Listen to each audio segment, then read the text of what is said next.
anyị ga-amalite ofe nru anyị n'ụtụtụ a site n'ịbụ abụ 88, hymn number 88.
Biko lee anya n'ụkwụ ala ebe edere ma ọ bụ Advent or Lent.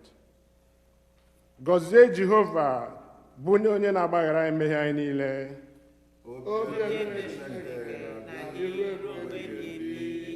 Biko ka anyị kwugharịa ya ọzọ. Gọzie Jehova bụ onye na-agbaghara mmehie niile.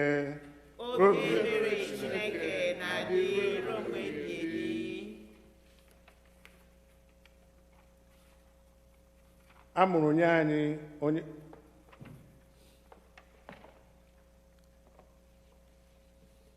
Kolekt maka ịdị ọcha nke obi mmadụ niile. Chineke nke pụrụ ime ihe niile, gị onye obi niile ghere oghe n'iru gị, gị onye mara ọchịchọ niile, sacha echiche nke obi anyị site n'ikuru ume nke mmụọ nsọ gị ka anyị wee hụ gị n'anya nke ọma wee bụrụ aha nsọ gị gosi kwesị site na Kraịst onye nwe anyị. Amen. Otuto dịrị Chineke n'elu mmadụ niile. Otuto dịrị Chineke n'elu kasị elu. Udo dịkwara ndị ya n'ụwa. Onye nwe anyị Chineke eze nke eluigwe, Chineke bụ nna nke pụrụ ime ihe niile. Anyị na-asọpụrụ gị, anyị na-enye gị ekele, anyị na-eto gị n'ihi ebube gị, onye nwe anyị Jizọs Kraịst, naanị otu ọkpara nke nna, onye nwe anyị Chineke, nwa atụrụ Chineke, ị na-ebupụ mmehie nke ụwa, meere anyị ebere, ị na-anọdụ n'aka nri nke nna na ekpere anyị, n'ihi na naanị gị bụ onye nwe ahụ, naanị gị bụ onye kachasị elu, Jizọs Kraịst, tinyere mmụọ nsọ, n'otuto nke Chineke bụ nna. Amen. Nchikọta nke iwu. Onye nwe anyị Jizọs Kraịst kwuru sị, nụrụ gị Izrel, onye nwe anyị bụ Chineke anyị bụ otu. Ị ga-ahụ onye nwe anyị bụ Chineke gị n'anya site n'obi gị dum, sitekwa na mkpụrụ obi gị dum, sitekwa n'uche gị dum, sitekwa n'ike gị dum. Nke abụọ yiri nke ahụ. Ị ga-ahụ Chineke gị n'anya dịka onwe gị. Ọ dịghị iwu ọzọ karịrị ndị a. Iwu dum na ndị amụma na-egokwasị n'iwu abụọ ndị a. Mmadụ niile, onye nwe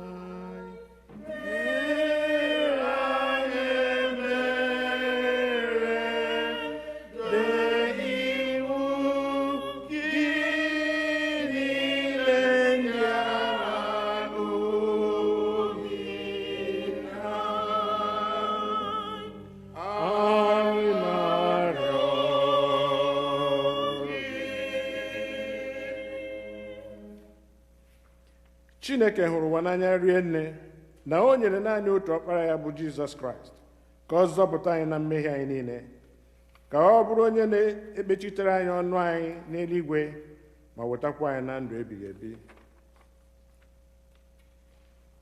Nụrụ okwu nkasi obi nke a nke onye nzọpụta anyị Kraịst na-agwa ndị chere ya n'iru n'ezie, bịakwutenụ m unu niile ndị a na-adọgbu onwe unu n'ọlụ, ndị ebokwara ibu dị arọ, mụ onwe m ga-emekwa ka unu zuru ike.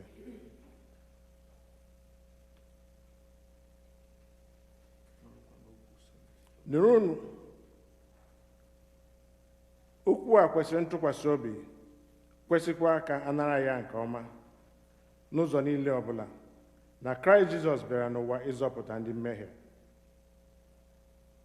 Ka anyị were n'obi nchegharị n'okwukwe kpụpụta mmehie anyị niile, ka anyị zubesi ike idebe ihe niile nke Chineke nyere anyị n'iwu, ka anyị na mmadụ niile na-ebikwa n'ịhụnanya na udo.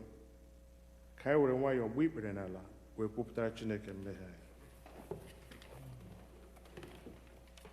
Ka mmadụ niile sị, Chineke nke pụrụ ihe niile, nna anyị nke eluigwe, anyị emehiewo megide gị na mmadụ ibe anyị n'ime echiche na okwu na omume, site na nleda anya anyị na-adịghị ike nke anụ arụ anyị, site na ndị anyị kpachapụrụ anya mmehie, anyị ejeghị ije o si kwesị dịka ọchịchọ nke Kraịst. Anyị kpọkụrụ aha nke Kraịst, ma anyị esighị n'ihe ọjọọ wezuga onwe anyị.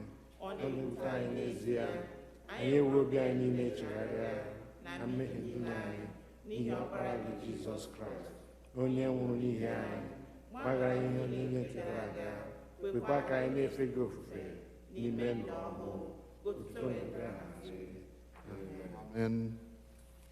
Chineke nke pụrụ ime ihe niile, onye na-agbaghara mmehie nke ndị niile chegharịrị n'ezie, ka o mere unu ebere, ka ọ gbaghara unu ma zọpụtakwa unu n'aka mmehie unu niile, ka o nye unu ike, gbakwa unu ume n'ezi ọlụ niile, ka o wetakwa unu na ndụ ebighị ebi site na Jizọs Kraịst bụ onye nwe anyị. Amen. Onye nwe anyị nọnyere unu, ka anyị kpere Chineke. Sọnde nke atọ n'ime Advent, third Sunday in Advent. Onye nwe anyị Jizọs Kraịst, onye zigara onye ozi gị na ọbịbịa mbụ gị ka o mezie ụzọ gị na iru gị. Kwee ka ndị na-ejere gị ozi na ndị na-achị ezinụlọ n'ihe ọma omimi gị wee si otu a mezie dozikwa ụzọ gị site n'ime ka obi ndị na-anụ okwu chegharịa, nwee amamihe nke ndị ezi omume, ka ọ ga-abụ n'ọbịbịa gị nke abụọ ikpe ụwa ikpe, ka e wee hụ anyị ndị a maara nke ọma n'iru gị, onye soro Nna na Mmụọ Nsọ dị ndụ na-abụkwa eze otu Chineke mgbe niile wee ruo n'ụwa ebighị ebi. Amen. Biko ka anyị nụ ihe mmụta nke mbụ.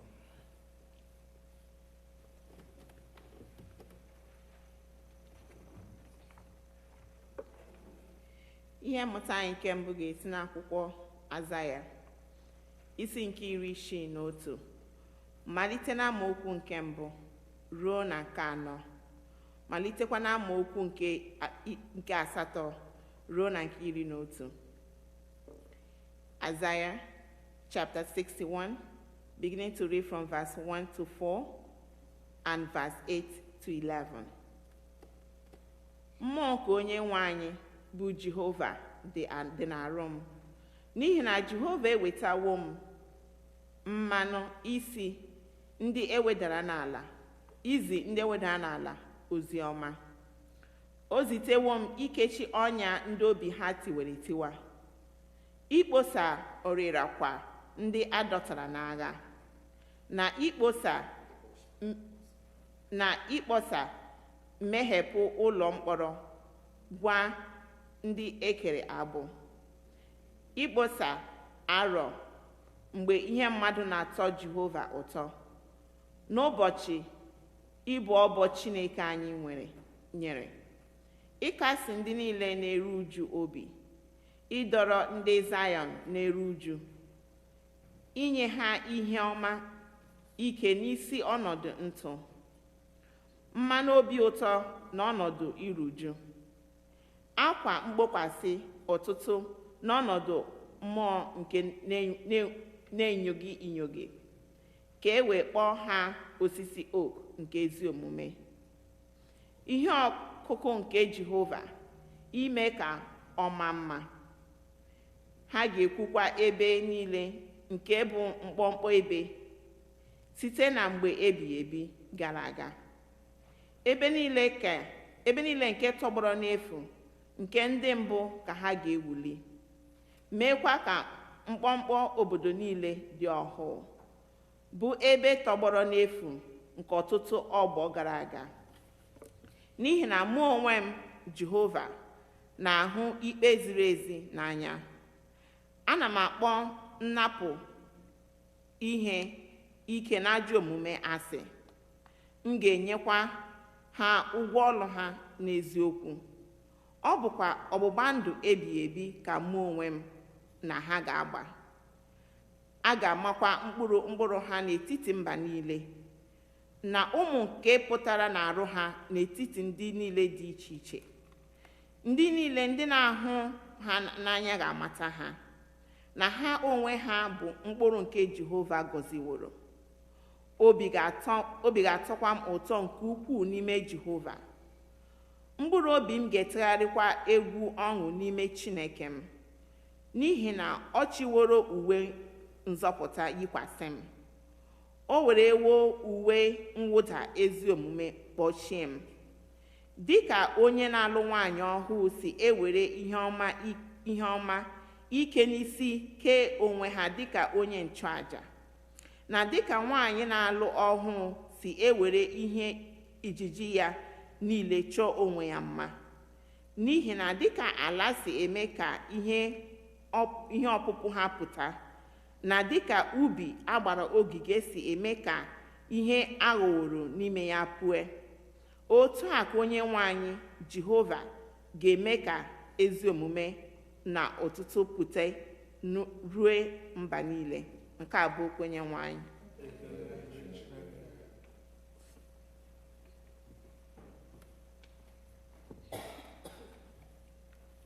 Abu-Ọma nke dịrị ụbọchị taa. Abu-Ọma 126, Psalm 126.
Biko ka anyị nọdụ ala nụrụ ihe mmụta nke abụọ.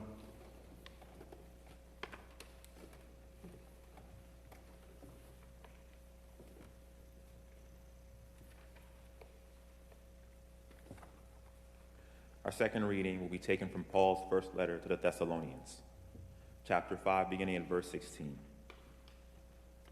Rejoice always, pray without ceasing, give thanks in all circumstances. This is the will of God in Christ Jesus for you. Do not quench the spirit, do not despise the words of the prophets, but test everything. Hold fast to what is good. Abstain from every form of evil. May the God of peace himself sanctify you entirely, and may your spirit and soul and body be kept sound and blameless at the coming of our Lord Jesus Christ. The one who calls you is faithful, and he will do this. This is the word of the Lord. Thanks be to God.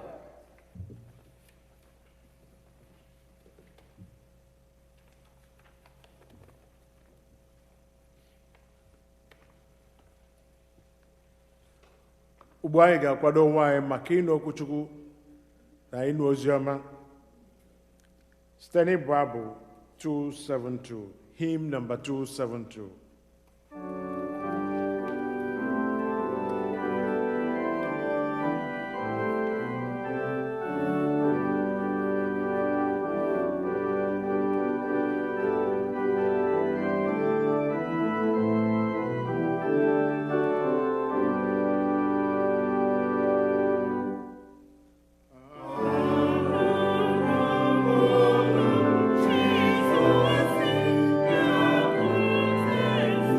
Jesus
edere ozi ọma n'isi nke mbụ ozi ọma dịka Jọn onye dị nsọ dere ya malite n'amaokwu nke 6.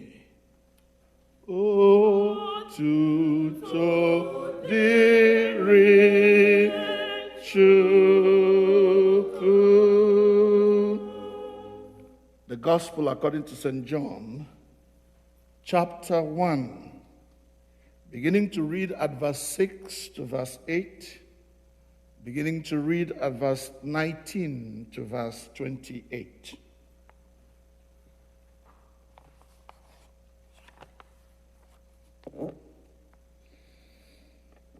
Otu nwoke pụtara, onye ezitere site n'ebe Chineke nọ, aha ya bụ Jọn.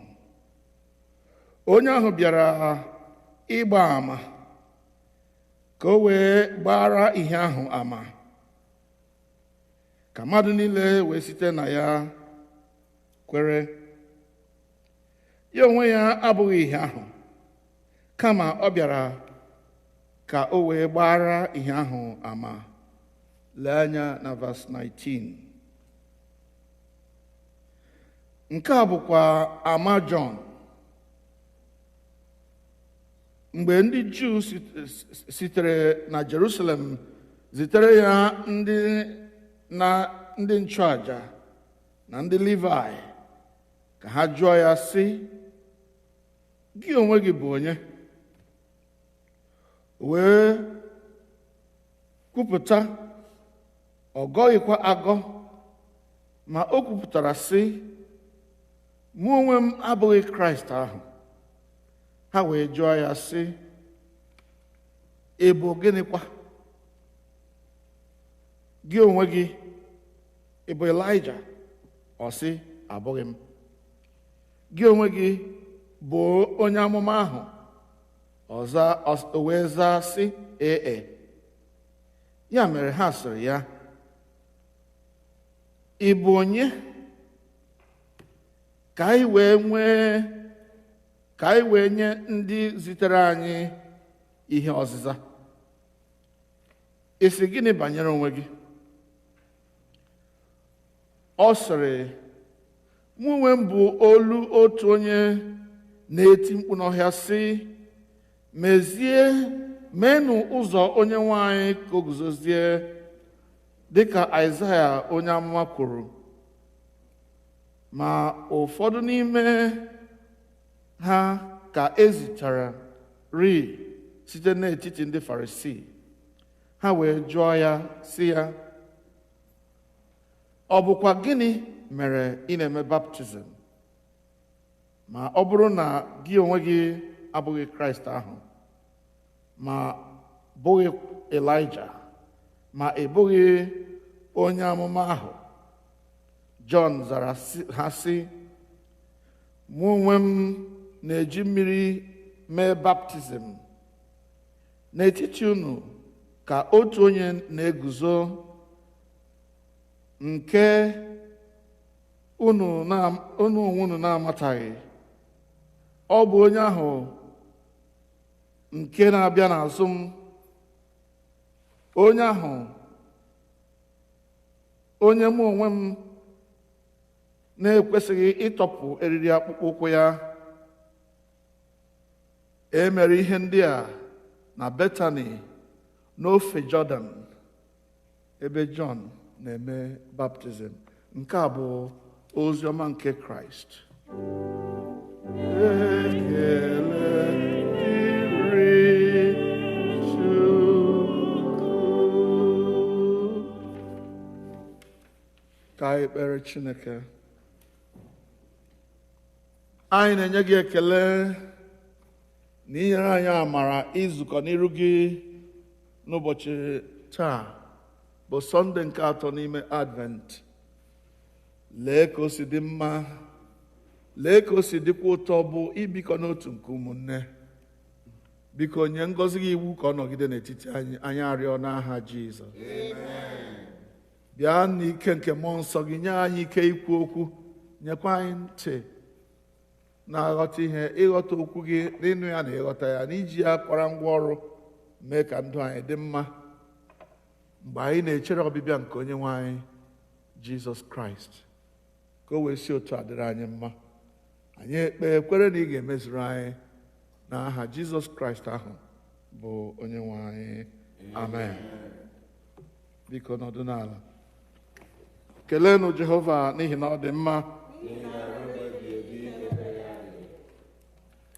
Ọ bụrụ anyị ihe ọṅụ ịgbakọ n'ihu Chineke anyị n'ụbọchị taa, n'ihi na David si aṅụrịrị m ọṅụ mgbe ha na-asị m ka anyị mee gịnị, ka anyị jee n'ụlọ Jehova. Eji m aka na ị na-aṅụrị ọṅụ. Ọ bụ eziokwu na anyị enweghị ike ịnọkọta otu ebe otu anyị si anọ mbụ, ma ebe ọ bụla ị nọ na-anụ olu m, mụ na gị nọ, anyị nọ n'ihu Jehova. Ọ ga-adị mma ka anyị ṅaa ntị ihe mmụọ nsọ Chineke na-agwa anyị n'ụbọchị taa bụ Sọnde nke atọ n'ime Advent. Biko cheta na all through this period of Advent, we've been talking to ourselves about the emergency of the second coming of Christ, the urgency, the emergency, the soonness of the second coming of Christ. Last Sunday, we dealt with the skepticism of those people who do not believe that Christ is coming again. And the reason is, well, if he came before and it didn't go well with him, why should he come again? And so they begin to ask, where is the promise of his coming? Reason, things have continued the way they have been always. Why should we believe that he is coming? We dealt very clearly with that last Sunday when we said that, look, time, okay. God is a timeless God. In fact, one day is like 1,000 years before him, and 1,000 years like one day. God is not bound or restricted by our own understanding of time. His understanding of time is different. In fact, with God, there is timelessness. And because he is God, he does not operate under our own understanding of time. And even if you think that God can operate under your time, God has chosen to allow more time. Why? Because he wants many more people to come to the knowledge of Jesus Christ, to repent from their sin and become candidates for heaven, candidates for rapture when Jesus comes. Because it is a deadly thing, a dangerous thing for anybody to miss the rapture. During the week, I saw a video clip that was depicting rapture. Jesus had come in that video clip, and people will be walking on the road, and all of a sudden you see them, they go up, disappear. And at the end of it, there was quite a number of people who were left behind, and they knew, they had heard that Christ was coming. They knew they had neglected the fact that Christ was coming.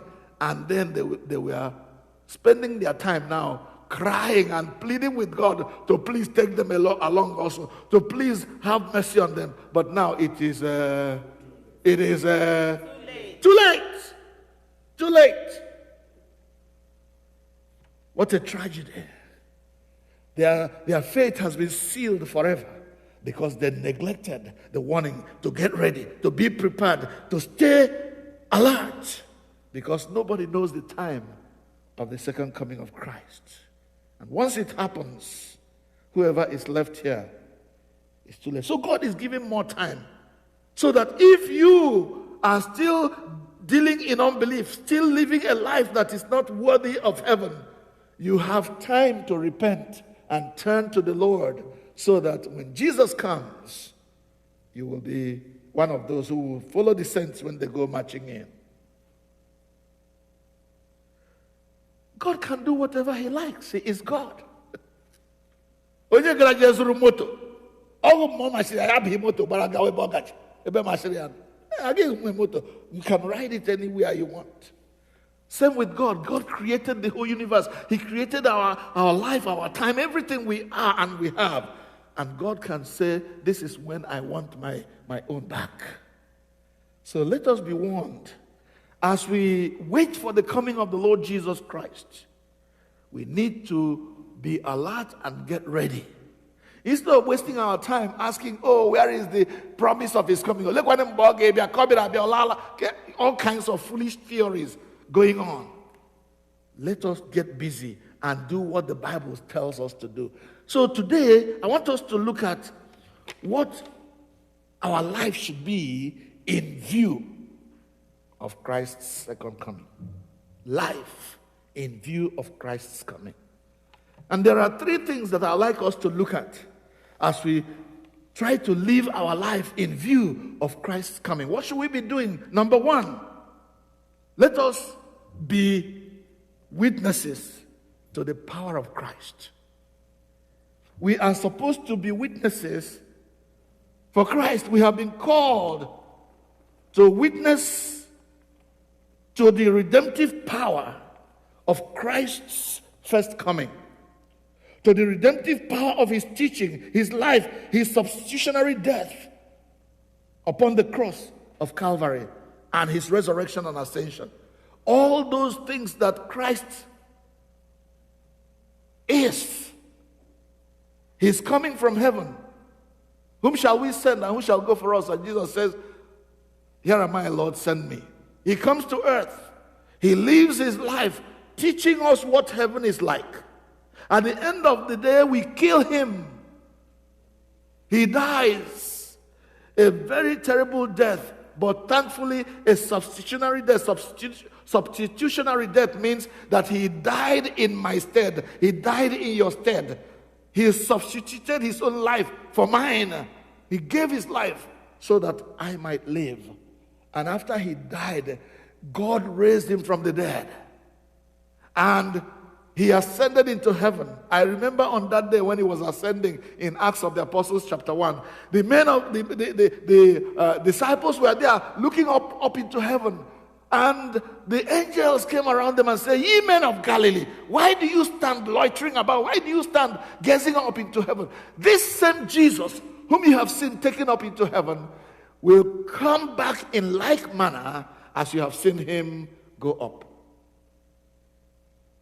In other words, you don't need to stand around here. Don't waste your time looking up into heaven. Go and get ready for his second coming, as it were. So then, we are here as we wait for his second coming.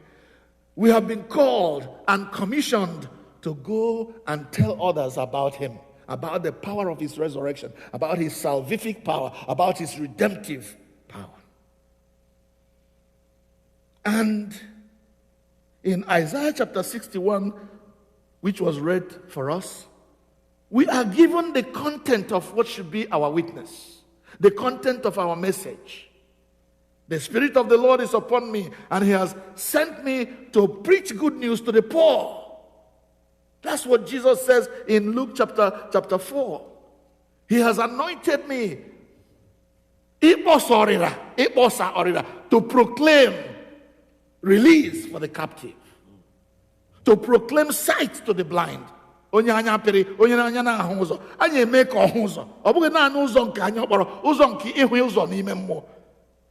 takes the power of God to make somebody who is not able to see in the spirit to begin to see. Enlighten your mind with the light of Christ. That's what we are here to do. To make those who don't know to know that Jesus is Lord, to the glory of God the Father. To make them know that there is a way of salvation, a way out of sin, a way out of destruction. That is what we are here to witness, to proclaim as witnesses of Christ. And in Matthew chapter 28, we are provided with the mandate, the commission to go and preach. In Matthew chapter 28, verse 18, Jesus said, all authority in heaven and on earth are given to me. Therefore, go ye into all the world and preach the gospel to every creature, to every nation. And he says, lo, I am with you always. That's what our mandate is. And in Acts chapter 1 verse 8, it says, you shall be my witnesses in Jerusalem, in Judea, in Samaria, and to the uttermost parts of the earth. We are called to be witnesses. Therefore, as we are waiting for the coming of the Lord Jesus Christ, our job is to open our mouths, open our lives, and become witnesses to the world. Let the world know Christ through us. Whether it is by our word of mouth or by our lifestyle, let us present Jesus to the world. Hallelujah. That's what we are called to do. So, while we are waiting for the coming of Christ, we are called to be witnesses. And as if we don't know how to do witnessing, as if we don't know how to proclaim, God gives us an example with John the Baptist. So then, we have the content of our message, we have the commission to go and preach this message, and we have an example of somebody who has done it before. John came and they were asking him all these questions. Who are you? What did you come? If you are not Christ, why are you doing this? He says, well, I am just the voice of one crying in the wilderness and saying, prepare, make straight the way of the Lord. That's our business. Cry to the world that is crooked, to the world that is empty, to tell them that Christ is coming. Let us prepare the way for our Master's arrival. When he comes, he is going to bless us. And remember, you ask why Jesus has not come? Well, one of the reasons may be the fact that we have not completed our job of preaching the gospel to every nation. Because in Mark chapter 13 verse 10, he says, this gospel must be preached to every nation. This gospel must be preached to every nation before the coming of Christ. See, when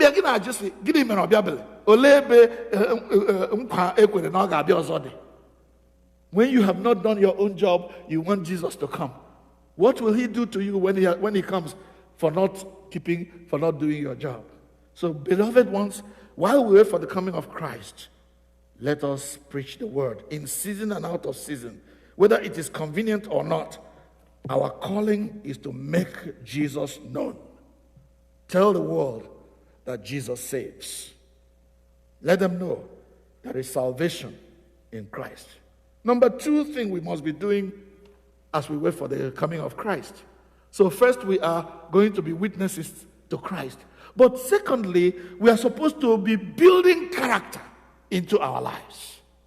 Building character into our lives. It cannot be people who believe as if we don't believe what we are preaching. We must be people who not only believe what we preach, but practice it every day. Because they are seeing it in our lives. Let the beauty of Jesus be seen in me. All his wondrous compassion and purity. Oh, thou Spirit divine, all my nature refined, till the beauty of Jesus be seen in me. We are asking that every day of our lives we are building ourselves, refining and re-energizing our character. And in our second lesson, 1 Thessalonians chapter 5, verses 16 to 22, that's where we are given all the things that should comprise our character. Rejoicing all the time. It takes a man, a woman of character to rejoice when things are not going his or her way.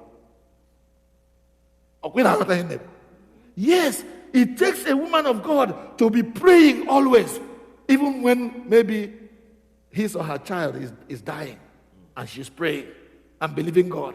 You remember that woman whose child was dying and she said, no way. Choro the prophet. Man of God, something is happening in my home. You must come now. That's prayer. It takes a woman of character, a man of character, to be given thanks in all circumstances, whether it is good or bad. Character. Build character into your life. Have some spine to do the right thing. Also, abstain from everything test everything. Do not quench the spirit. Test everything. Hold fast to what is good. It takes a man or woman of character to hold on to what is good. There are so many distractions in the world today. The rat race for wealth. The desire to acquire more and more. Those things are there. But it takes people of character to say, well, I would rather serve God than mammon.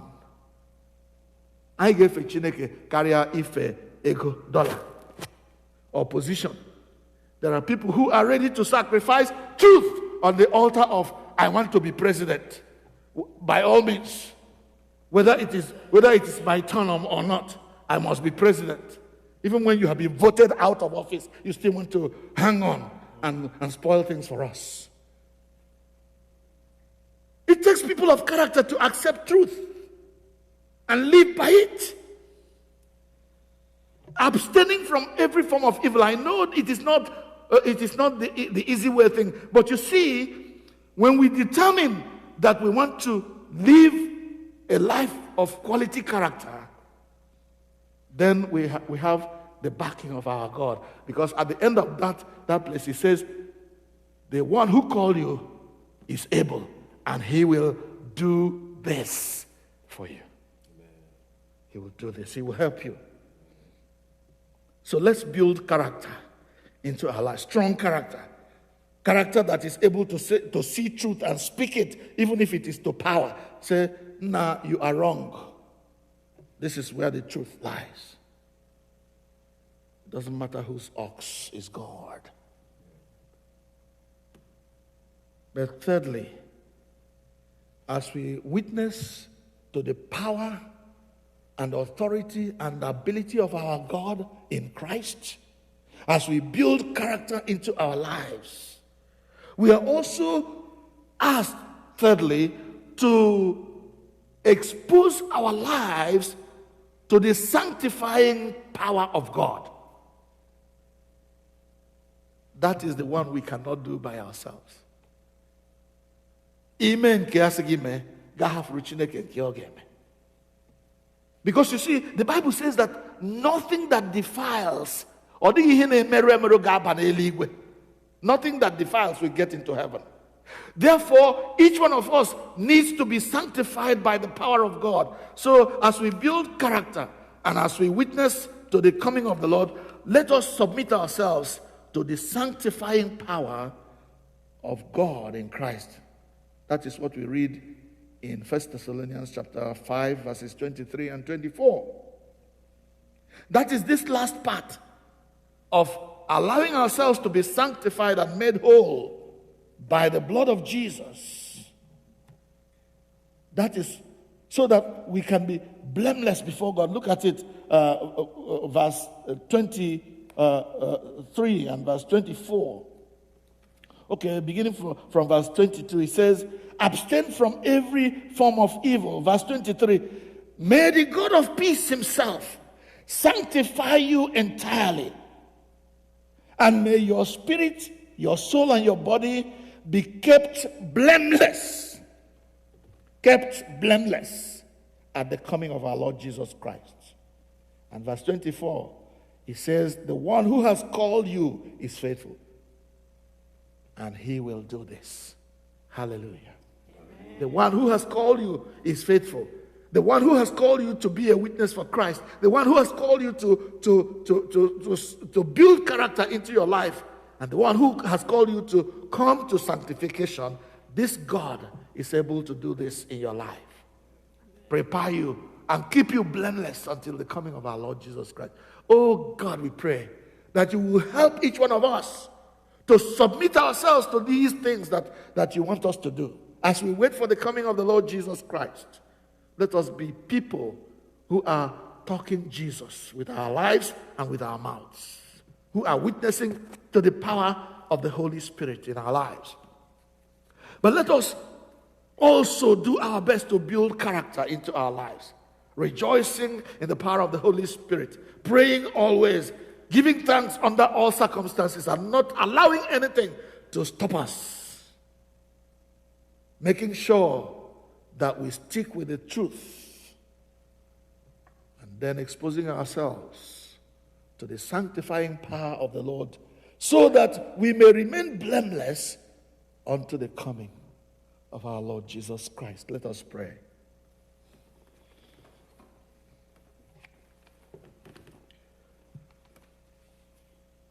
Father, it is important to us, all the anyimpankuku,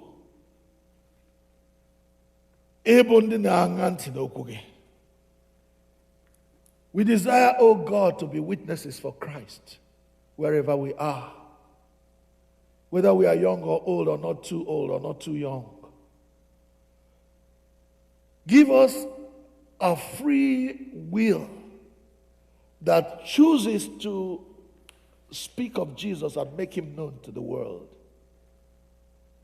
Help us, O God, to choose to build character into our lives, to stand strong for the truth, having tested everything, to hold on to what is good, abstaining from every form of evil. Give us the grace, O God. Let the blood of Jesus sanctify us wholly, so that we may remain blameless unto the coming of our Lord Jesus Christ, so that when he comes to take his own, we ourselves may be counted among the saints when they go marching in. This is our prayer through Jesus Christ our Lord. Amen.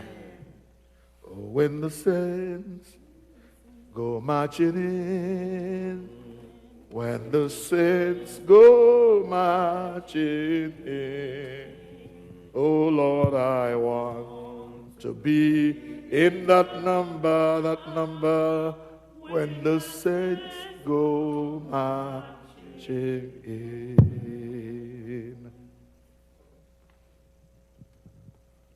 Biko ka anyị bilie n'ọtọ, ka anyị kwesị okwu anyị ike n'ime Chineke, ụdị okwu nke ndozi, okwu nke Nicaea.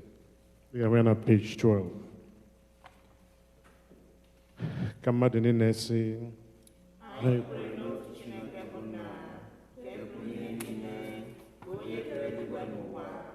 ihe niile ka anya na-ahụ ma nke anya na-adịghị ahụ, anyị kwere n'otu Onyenwe anyị Jizọs Kraịst, naanị otu Ọkpara ya Chineke, onye nna ya mụtara mụta ụdị na-adị, Chineke nke pụtara na Chineke, ihe nke pụtara na ihe, ezi Chineke nke pụtara na ezi Chineke, onye a mụtara amụta ma ekeghị ya eke, onye na nna ya bụ otu dị, onye sitere n'aka ya wee kee ihe niile, ihe anyị bụ mmadụ na n'ihi nzọpụta anyị. O siri n'eluigwe rịdata site n'ike nke mmụọ nsọ, o yiri anụ arụ mmadụ, nke nwa agbọghọ na-amaghị nwoke bụ Mary, e wee mee ya mmadụ n'ihi anyị. A kpọgidere ya n'obe n'ụbọchị Pontius Pilate, ọ hụrụ ahụhụ ọnwụ, elie ya. N'ụbọchị nke atọ, o si n'ọnwụ bilite ọzọ, dịka akwụkwọ nsọ si kwu. Ọ rịgoro n'eluigwe, ọ na-anọdụ n'aka nri nke Nna. Ọ ga-abịakwa ọzọ n'ụtụtụ ikpe ndị dị ndụ na ndị nwụrụ anwụ. Alaeze ya agaghị enwe ọgwụgwụ. Anyị kwere na mmụọ nsọ, onye nwe anyị na onye na-enye ndụ, onye si na Nna na Ọkpara pụta, onye a na-ekpe na-etokwa ya na Nna na Ọkpara. O kwuru okwu site n'ọnụ ndị amụma. Anyị kwere n'otu Katọlik na Apọstọlik Chọọchị dị nsọ. Anyị kwere n'otu baptizim n'ihi mgbaghara mmehie anyị. Anyị na-ele anya mbilite ọnwụ.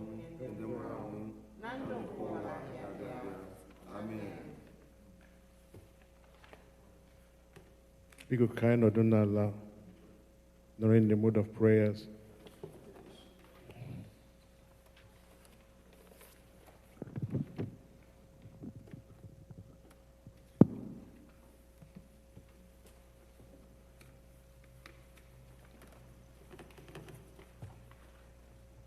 Let us begin our prayers by praying for the church and the world and thank God for his goodness. Almighty God, our Heavenly Father, you promised through your Son, Jesus Christ, to hear us when we pray in faith. Strengthen Michael, the presiding bishop and primate of the Episcopal Church, Henry, the primate of the Nigerian Anglican Communion, Mary Ann, the Bishop of the Episcopal Diocese of Washington, and all the bishops and the clergy, especially Clinton, our priest in charge, and all who minister in your name, that those who confess your name may be united in your faith, live together in your love, and reveal your glory in the world. Lord, in your mercy, Hear our prayer. we pray for those who are sick and shut in. Comfort and heal all those who suffer in body, mind, or spirit, and especially these people who are listed here. Give them courage and hope in their troubles, and bring them the joy of your salvation. Lord, in your mercy, Hear our prayer. let us pray for those who celebrate their birthdays this week. O God, our times are in your hand. Look with favor, we pray, on these your servants, as they begin another year in their lives this week. Grant that they may grow in wisdom and grace, and strengthen their trust in your goodness all the days of their lives. Lord, in your mercy, Hear our prayer. we pray for those who celebrate their marriage anniversaries this week. O God, you have so consecrated the covenant of marriage that in it is represented the spiritual unity between Christ and his church. Send therefore your blessings upon your servants who celebrate their marriage anniversaries this week, that they may so love, honor, and cherish each other in faithfulness and patience, in wisdom and true godliness, and that their home may be a haven of blessing and peace. Lord, in your mercy, Hear our prayer.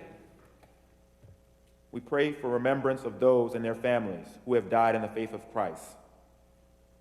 Almighty and eternal God, from whose love in Christ we cannot be parted, either by death or life, hear our prayers and thanksgivings for all these people, whom we remember this day.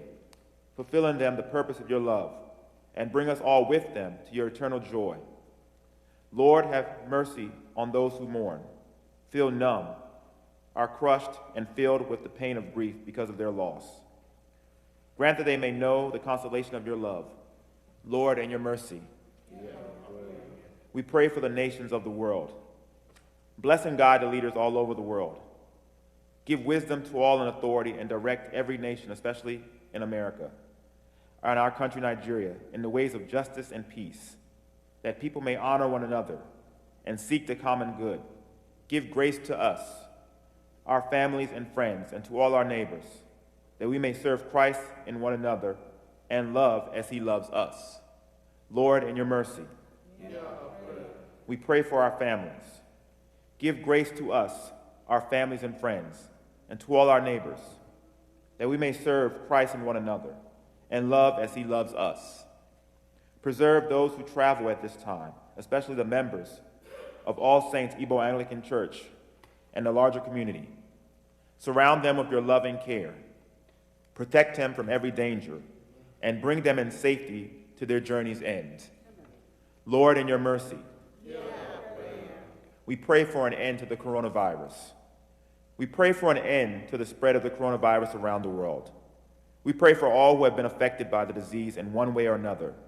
We pray for all the healthcare workers, especially those healthcare workers from All Saints Igbo Anglican Church and our larger community, who with hearts of service stand on the front lines of providing care. Grant them courage and protection as they put the needs of the public's safety before their own. We also pray for the leaders of the nations, that they may work together for the common good in order to control the wider spread of the coronavirus. May the barriers that divide be brought down, and that the bonds of trust be strengthened to benefit the entire human family. Lord, in your mercy. Heavenly Father, you have promised through your Son, Jesus Christ, that when we meet in his name and pray according to his mind, he will be among us and hear our prayer in love and mercy. Fulfill our desires and give us your greatest gift, which is to know you, the only true God, and your Son, Jesus Christ, our Lord. Amen.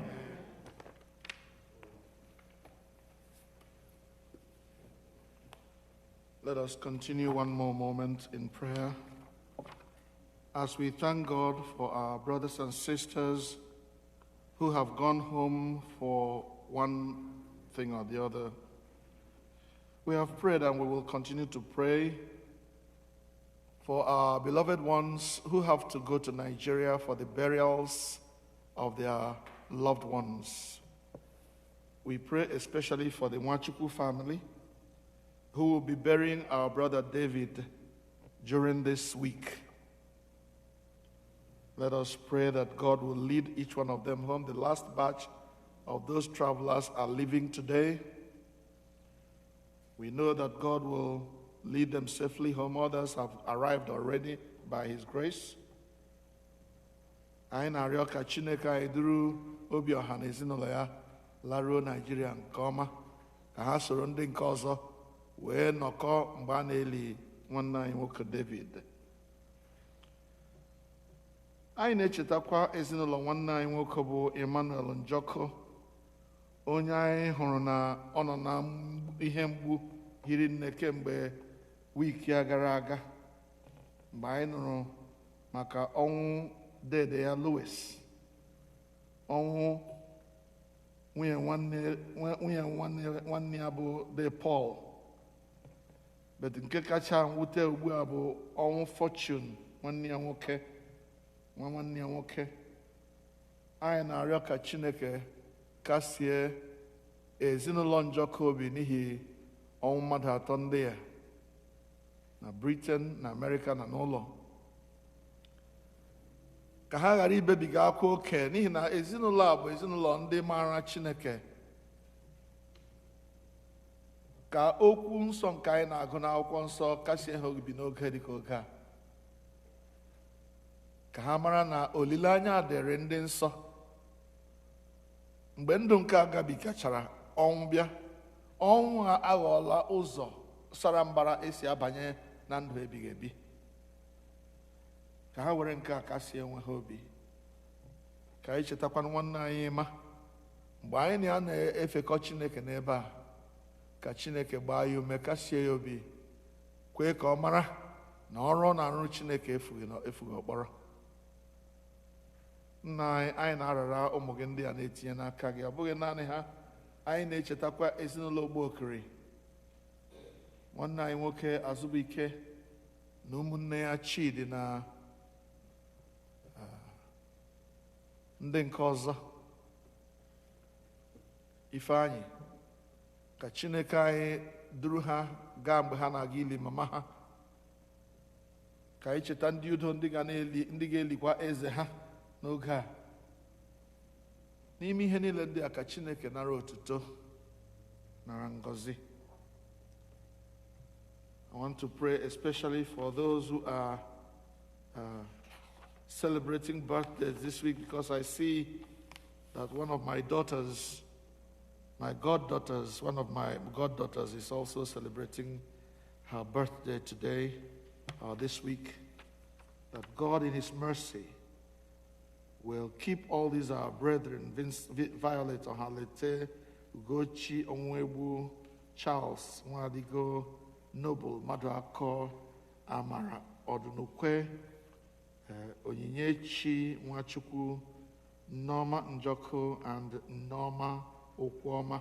That's my daughter, Norma Okwuọma.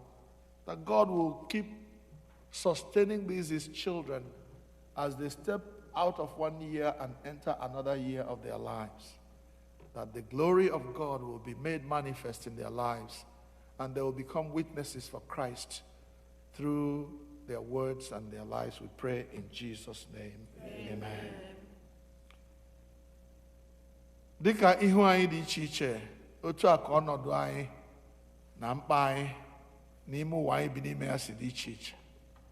Ka anyị butenụ mkpa niile ahụ n'ihu Chineke ugbu a, ebe anyị maara na Chineke anyị na-aza ekpere.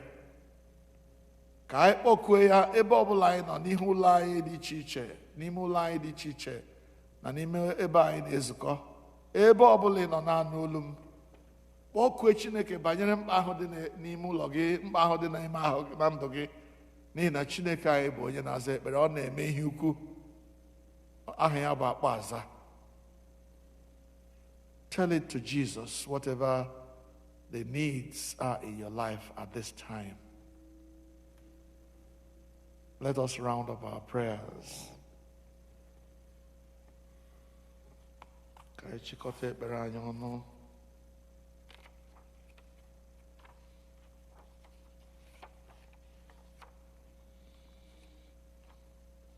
Chineke nke pụrụ ime ihe niile, inyewe anyị amara ugbu a ka anyị were otu obi bute arịrịọ anyị n'iru gị n'ọgbọ.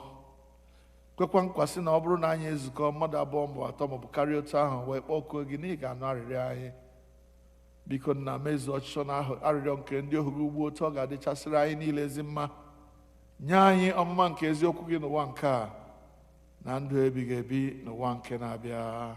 Amen. Ka anyị niile rịọkọ amara, ka amara nke onye nwe anyị Jizọs Kraịst na ịhụnanya nke Chineke na nwekọ nke mmụọ nsọ dịnyere anyị niile ugbu a na mgbe niile. Amen. Keleenụ Jehova n'ihi na ọ dị mma, n'ihi na ruo mgbe ebighị ebi ka ebere ya dị. Eji m aha Jizọs Kraịst na-ekele mmadụ niile ndị nwere ike isoro anyị kpee chọọchị n'ụbọchị taa. Ọ bụrụ na ị gere ntị nke ọma, ị ga-ahụ na taa bụ ụbọchị oriri nsọ. Anyị eribeghị oriri nsọ kemgbe COVID bidoro. Ọ ya mere anyị ji sị taa bụ Sọnde nke atọ n'ime Advent, anyị ga-eme ofufe nke oriri nsọ. Unu amarala otu anyị na-eme ya ma anyị nọrọ n'ụlọ anyị dị iche iche. Onye ọbụla, ezinụlọ ọbụla kwado, mgbe oge ya ruru, onye ọbụla eme ihe o kwesịrị ime. Nke ọzọ bụ na achọrọ m ichetara onye ọbụla kwere anyị nkwa maọbụ kwere Chineke nkwa, ọ bụghị anyị, kwere Chineke nkwa n'oge anyị mere harvest. Biko, n'ihi afọ ọhụụ anyị baje n'ime ya na olileanya anyị nwere na Chineke ga-anọnyere anyị n'ime afọ ọhụrụ ahụ, ka anyị mezuo nkwa anyị kwere Chineke, n'ihi na ọ wee eme ka onye akịrị ihe megide ga-agwọta ọzọ. So biko wetara anyị ego ahụ, ọ dị anyị mkpa iji rụọ ọrụ. Ka anyị gaa n'ihu na-echeta ụmụnne anyị ndị na-enyere anyị aka n'ebe a n'ekpere, ndị mere anyị ji nweta ebe anyị nọ, ka anyị na-echeta ha n'ekpere, ka oge gharakwa n'ịdị aka anya mgbe anyị ga-esetụlụ ha, bụrụzie ebu nke anyị n'onwe anyị. Chineke gọzie unu n'aha Jizọs. O nwezie nkwa ndị ọzọ a ga-ama, anyị ga-esi na all the social media anyị ji eme communicate ka ọrụ na ihe ndị ahụ. Ugbu a anyị ga-aga abanyezi n'oge oriri nsọ.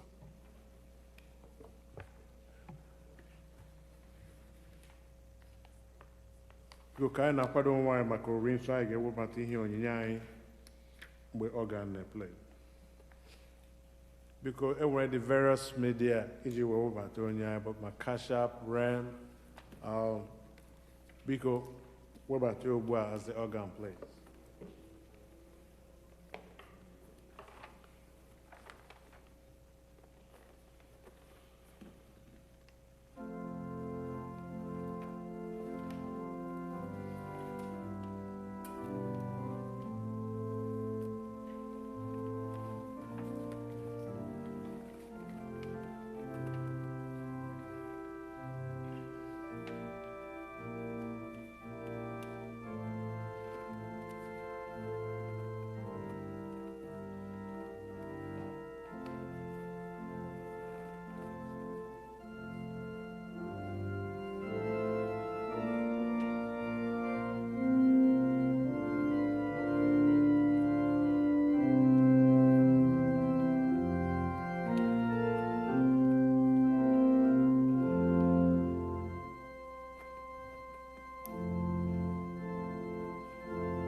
Ekpere Eucharist mbụ.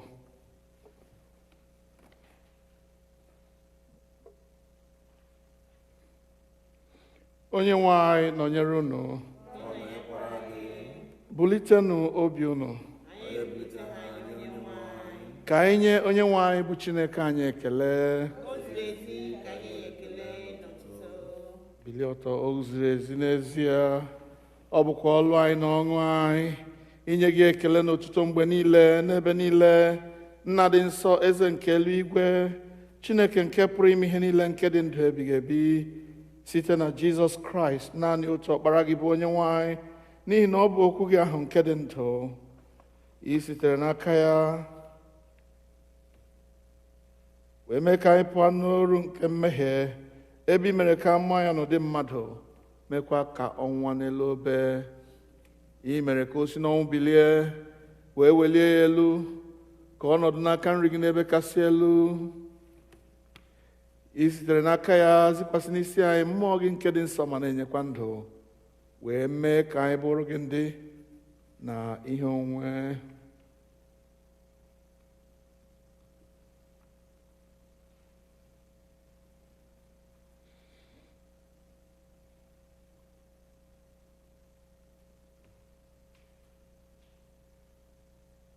Nara otuto anyị Nna nke eluigwe, site n'ọkpara gị Jizọs Kraịst bụ onye nzọpụta anyị, ka mgbe anyị na-eso ije ụkwụ ya na-edebekwa ihe niile o nyere n'iwu, kwee ka site n'ike nke mmụọ nsọ gị ka ihe onyinye achịcha na mmanya ndị a bụrụ anyị arụ na ọbara ya ezie. Onye na-ara achịcha n'otu abalị ahụ a rara ya nye n'aka ndị iro ya, wee nye gị ekele, ọnyawa ya, wee nye ndị na-eso ụzọ ya sị, naranụ rikwa, nke a bụ arụ m ka a na-enye n'ihi unu. Na-emenụ nke a ka unu wee na-echeta m. Mgbe ha risịrị nri anyasị, ọ narakwa iko otu aka ahụ sị, unu niile ṅụọ n'ime nke a bụ ọbara m nke ọgbụgba ndụ ọhụụ, nke a na-awụsị n'ihi unu na n'ihi ọtụtụ mmadụ. Na-emenụ nke a mgbe ọbụla unu ga-aṅụ ya, ka unu wee na-echeta m. Ya mere, anyị na-ekwusa ihe omimi nke okwukwe. Kraịst anwụwo, Kraịst ebiliwo, Kraịst ga-abịakwa ọzọ. Nna anyị nke eluigwe, anyị na-echeta àjà Jizọs jiri onwe ya chụọ naanị otu mgbe n'elu obe, na-ekwusa mbilite n'ọnwụ ya dị ike na nrịgoro n'eluigwe ya dị ebube, ebe anyị na-ele anya na ọ ga-abịa ọzọ n'ebube. Anyị ji achịcha nke a na iko nke a na-eme emume otu àjà ahụ zuru oke, nara site n'aka ya bụ nnukwu onye isi nchụàjà anyị àjà ekele na otuto anyị nke a, mgbe anyị na-eri na-aṅụkwa ihe omimi ndị a dị nsọ n'iru ebe nsọ gị bụ Chineke. Biko menwe anyị ọhụụ site n'ike nke mmụọ gị, kụnye n'ime anyị mmụọ nke ịhụnanya gị, jikọtakwa anyị niile n'ime arụ nke ọkpara gị Jizọs Kraịst bụ onye nwe anyị. Site na ya na nnọnyere ya na n'ime ya na site n'ike nke mmụọ nsọ, anyị na ndị niile na-eguzo n'iru gị n'ụwa na n'eluigwe na-akpọ isi ala nye gị, Nna nke pụrụ ime ihe niile, na-abụ nke otuto ebighị ebi. Ngọzi niile na nsọpụrụ niile na otuto niile na ike niile dịrị gị ruo mgbe niile ebighị ebi. Amen. Biko lee anya page 29.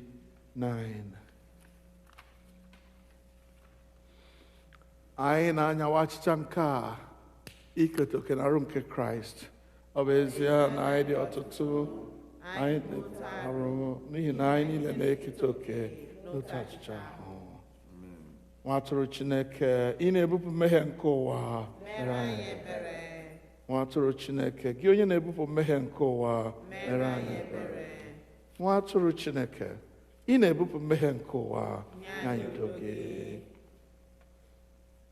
Ekpere nke obi dị umeala ka anyị nọdụ ala sị, anyị azọbanyeghị ụkwụ ịbịa na tebụl nke gị, onye nwe anyị, onye ebere, dịka anyị tụkwasịrị obi n'ezi omume onwe anyị, kama anyị tụkwasịrị obi n'ọtụtụ ebere ukwu gị.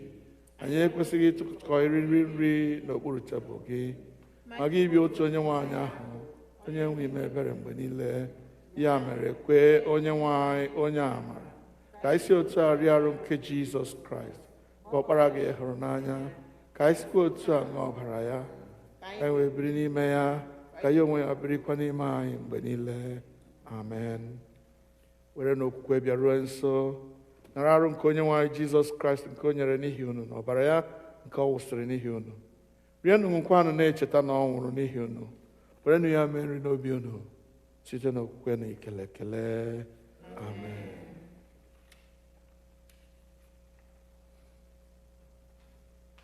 Arụ nke Jizọs Kraịst chebe gị na ndụ ebighị ebi. Amen.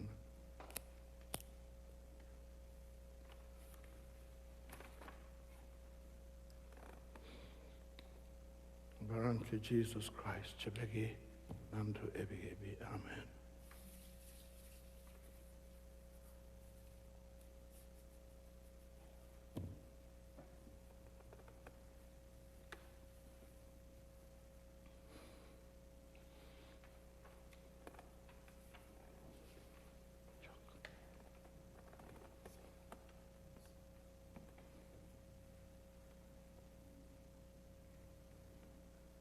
Whoever wills may come. Okombaine Irori Saigana Babu 58, hymn number 58. Just pick one carefully and take a cup and go. Yeah.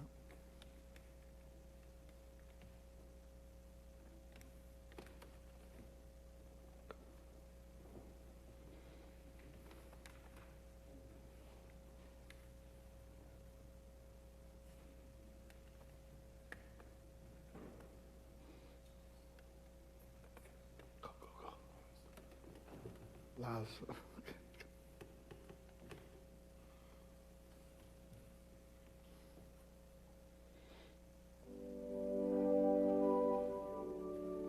The wine?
Some more.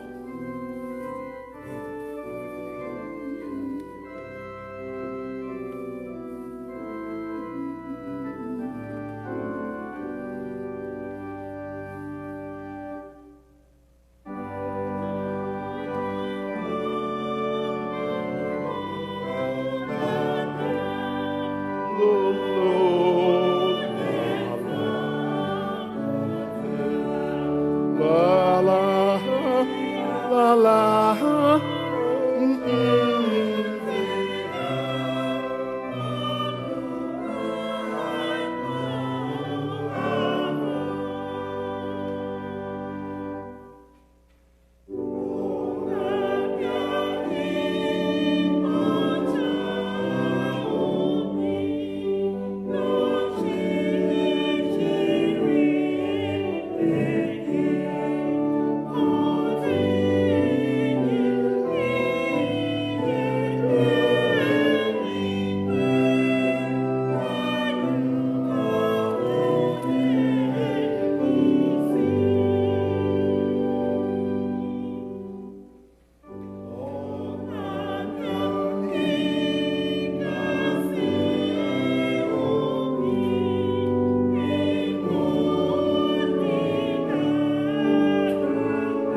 last verse again. The last verse, one more time, the last verse.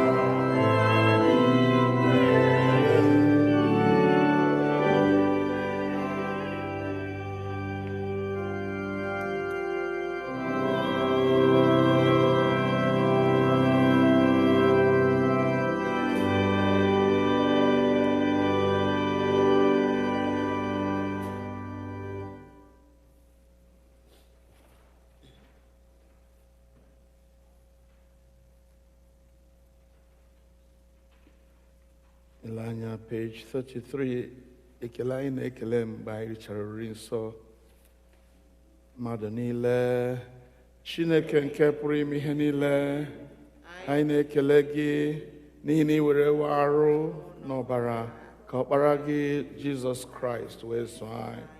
Site n'aka ya, anyị na-enyeru gị mkpụrụ obi anyị na ahụ anyị ka ọ bụrụ aja dị ndụ a chụrụ gị.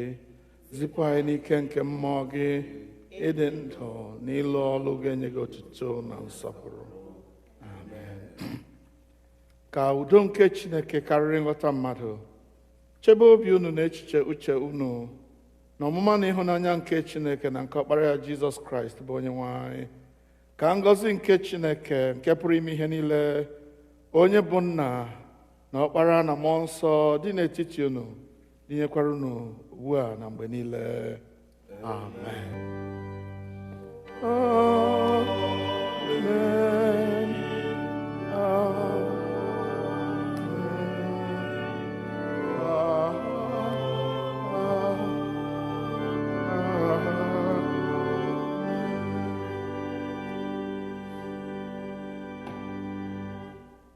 Ka anyị kpere Chineke. Otuto na nsọpụrụ niile dịrị gị, onye nwe anyị Chineke dị ngọzi, n'ịnọnyere anyị n'oge ofufe nke a. Onye nwe anyị, kwee ka mmụọ nsọ gị na ike iji bụrụ Chineke dịrị n'etiti anyị, dịgide na-agba anyị ume, na-asacha anyị, na-edebe anyị ka ndị na-enweghị mmehie n'ihi ọbara Jizọs mgbe niile, ka ọ ga-abụ mgbe eze anyị ga-abịa, anyị abụrụ ndị nketa alaeze gị. Duru anyị laa n'ụlọ anyị dị iche iche n'udo na ndokwa. Kwee ka izu a bụrụ anyị izu ọma. Wepụ ihe ize ndụ n'ụzọ anyị n'ime ndụ anyị. Kwee ka anyị nọgidesi ike n'okwukwe na olileanya na ịgbagide mgbọrọgwụ, mara na ọ dịghị ihe ọbụla nke ga-emerụ anyị ahụ n'ihi na anyị nọ n'ime gị. Ya mere, chebe anyị na-arịọ gị pụọ n'aka ihe ize ndụ niile, tụmadị ihe ize ndụ nke coronavirus. Were ọbara Jizọs laa ya n'iyi ka anyị bụrụ ndị ọ ga-adịrị mma mgbe niile, n'aha Jizọs Kraịst bụ onye nwe anyị. Amen. Abụ mgbasa.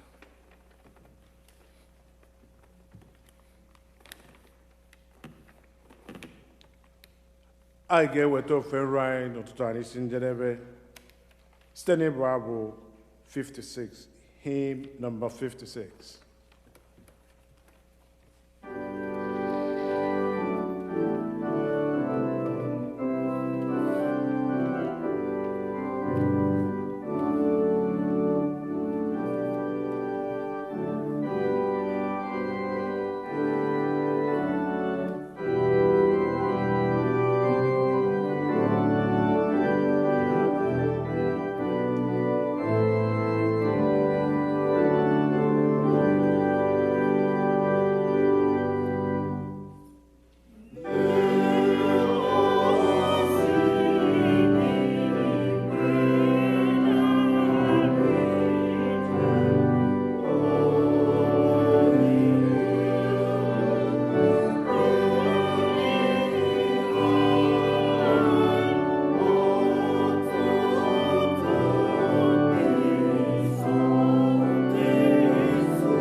Casey.